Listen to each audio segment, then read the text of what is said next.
Planting suitable methods.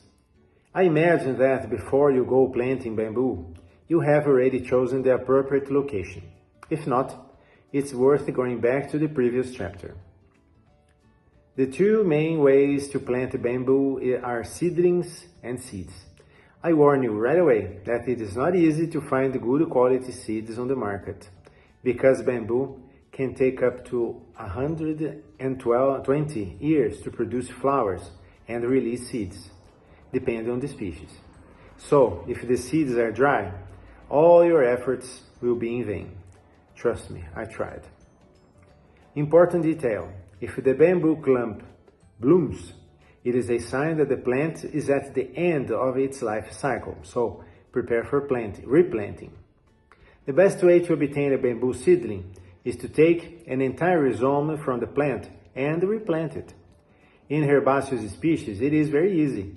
Plant it in a pot with suitable soil and water every day until the sprouts appear.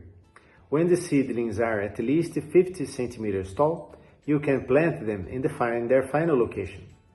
In any case, it will be necessary to clean the other plants in the area, especially the other grasses. In a year, the bamboo will shade and prevent others from being born and grow. For clumping bamboos, cuttings can also be planted, as the plant has a very good capacity for regeneration.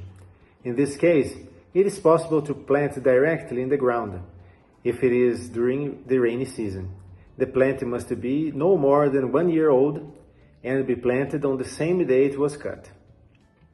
Pieces of bamboo measuring 40 to 50 centimeters are sufficient, and you can plant them vertically if you need them to grow quickly in the event of landscaping or bamboo corridors, or horizontally if the objective is to contain erosion. Cut the branches at the first node. For woody bamboo, it is also possible to plant clumps even before the rainy season, such as Guado angustifolia and Dendrocalamus asper, using the cup method. Cut 40 centimeter pieces from the thickest parts of the bamboo and confirm that the knots still have at least one intact bud. Ants and termites tend to lodge in bamboo precisely through the bud, and it will ruin your plant. Fill the bamboo with water and cover with masking tape. Do not use plastic tapes. The intention is that the tape will biodegrade within a few months. Likewise, plant vertically for greater vertical growth, and horizontally make a hole in the size of a thumb, so you can fill it with water and then cover with masking tape for faster horizontal growth. When planting, place NPK 4-14-8 in the soil at the bottom of the hole where the seedling will go. Never inside the bamboo, it will burn. Preferably mixed with water to facilitate adsorption, fixation to the soil. In the first year, you can put NPK 10-10-10 in the soil, but not on the sprouts. It will burn the sprouts. Whenever possible, mix fertilizer with water. To create thick bamboo corridors, you need to plant them at a distance of 5 meters between the clumps, making triangulation, so that the bamboos at the bottom close the gap between the clumps. From this space, you calculate how wide your hallway will be, which means for 1 kilometer, for example, you need 250 clumps.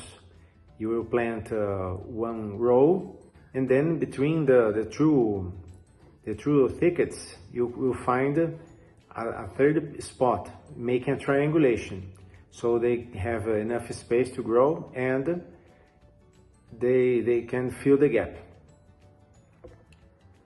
In commercial planting for Guadu and Asper, for example, reason that each clump will occupy an area of 5 by 8 meters, which means 40 square meters.